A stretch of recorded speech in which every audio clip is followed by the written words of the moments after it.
say in Texas increase, usually it doesn't influence the price of a product in Pennsylvania that much, right?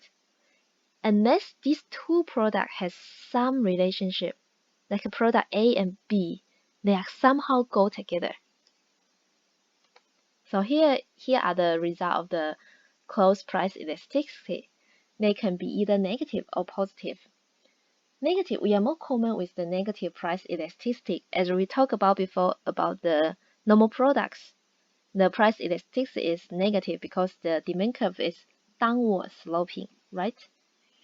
So the negative price elasticity means that if I increase the price of product A, then the quantity that consumers will purchase product B will decrease. What are these type of products? We said this means the relationship of product A and B is complementary. So these two are the complements. Let's think about one example. When I have coffee, I like to have the brownie together. It's like just a good combination. So if one day the price of coffee increase a lot, maybe I will not purchase the brownie. Why? I will think, so right now the coffee and brownie time costs so much for me because of the increase of the coffee. Then I may just cancel this coffee and brownie time. So the increase of the price of coffee actually decrease the demand of the brownie. So you see these two products, they are complements for each other. So the price change of one product will actually influence the other product. How about the second price elasticity is positive? It means that if I increase the price of A, actually the quantity of B will also increase. What are these products? They are supplements. They are the substitute.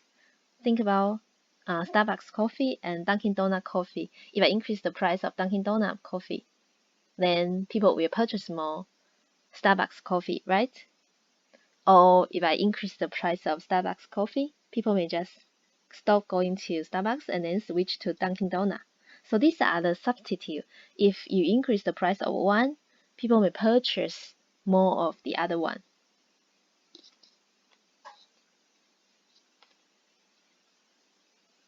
But as I said, two products may don't have any relation.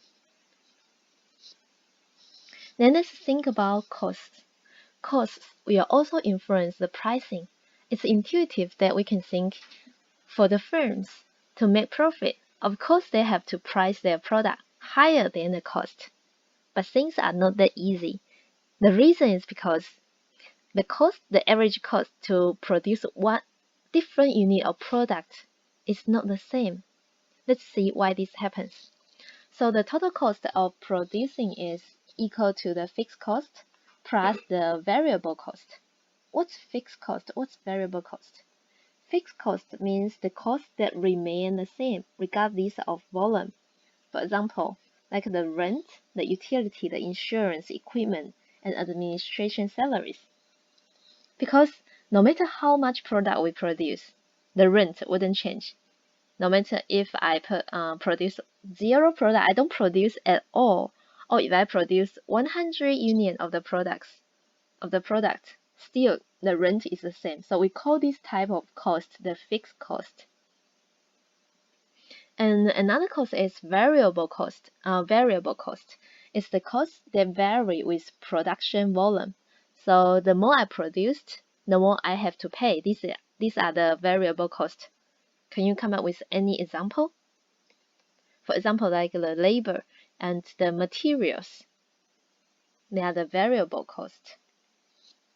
For example, today let's say we open one cupcake bakery.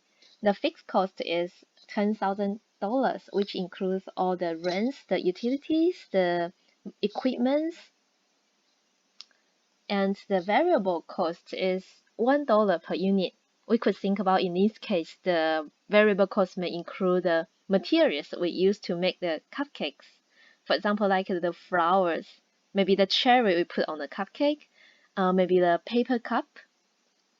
This is $1 per unit. If I produce one, the cost is $1. If I produce 2 cupcakes, the variable cost of 2 cupcakes is $2. Okay, so now let's calculate the total cost to produce 1 cupcake and the total cost of producing 2 cupcakes.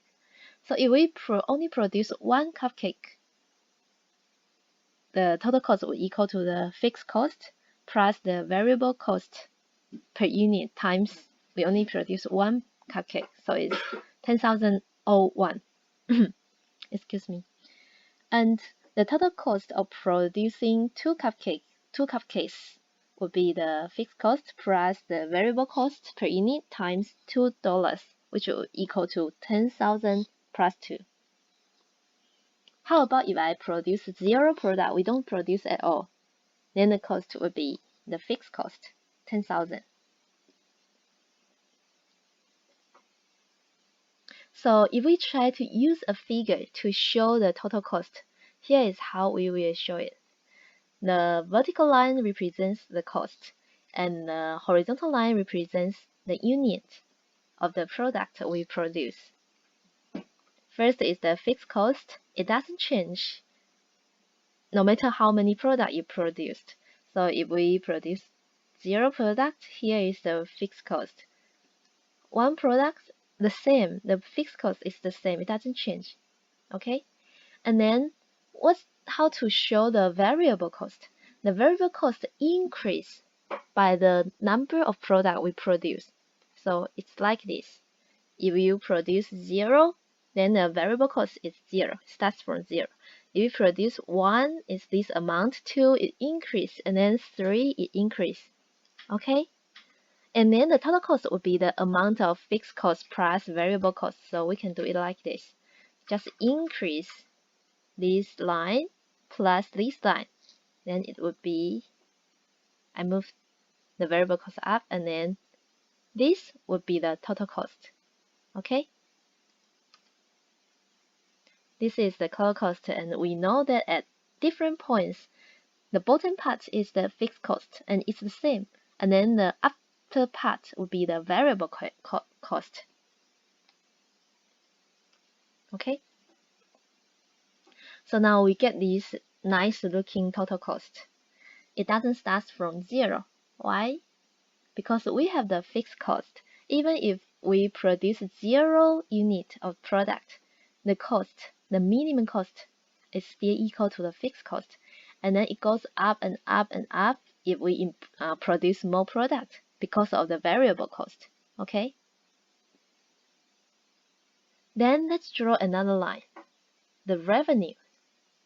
So the vertical line represents both the cost and the revenue. The revenue, how to calculate revenue?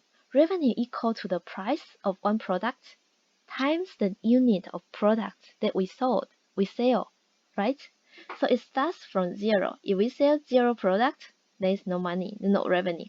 If we sell 1 unit of product, we have more revenue, and then it goes up this way.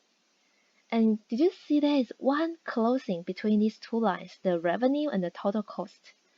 What does this mean? What's this closing? Let's find the corresponding unit of this closing. We call this point the break-even point. Break-even point means a point that at which the number of units sold generates enough revenue to equal total cost. Is it clear? Because at this point, this amount of units, the total cost, the revenue, let's check the revenue. The revenue is this amount, right? How about the total cost? It's also this amount. So at this point, the cost would equal to the revenue, which means the profit would equal to 0. So we call this point the break-even point because at this point, the profit is 0. The revenue equals to the total cost.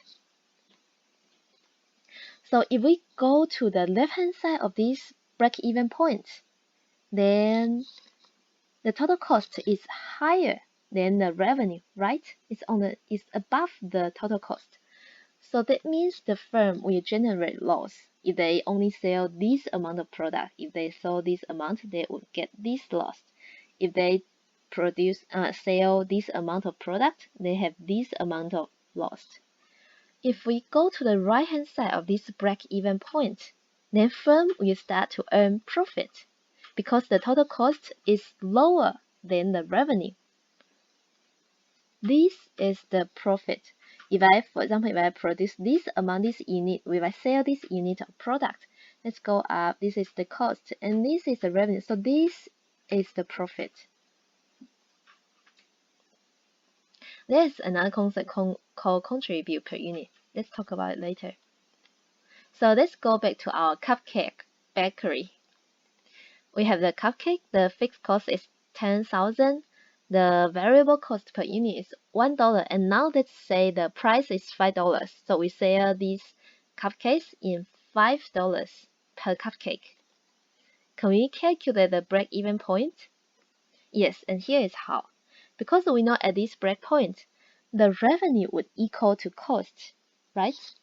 So we know if I use the revenue, how to calculate the revenue, the price, $5 times the break-even point will be equal to the fixed cost, the total cost, which is the fixed cost, 10,000, plus the variable cost, so $1 per unit times the break-even point, the number of units.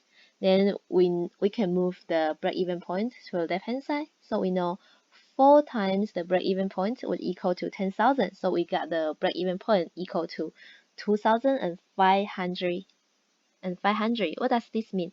This means for our cupcake bakery, if we want to be break-even, then we have to sell 2,500 cupcakes. If we sell more than that, we will start to earn profit. We go to the right hand side. If we didn't sell 2,500 cupcakes, that means our company will have a loss. There is another way we can find the break-even point. As we know, the total cost equals to the variable cost and plus the fixed cost. So when no product is sold, we know the profit is negative of the fixed cost. In the beginning, the firm will lose money because if they don't sell anything, they have to pay the fixed cost, which is negative fixed cost. But as we show that the price is greater than the variable cost, the price is $5 and the variable cost is $1 per unit.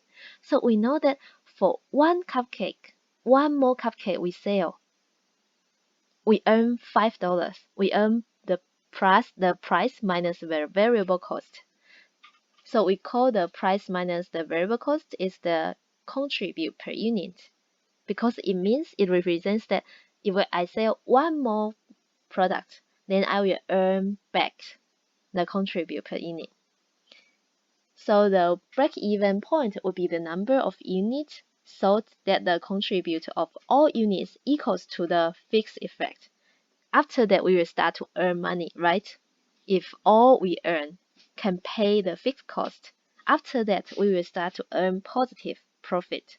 So another way to calculate the break-even point would be equal to the fixed cost divided by the contribute per unit would be equal to the fixed cost divided by P minus variable cost, and equal to this.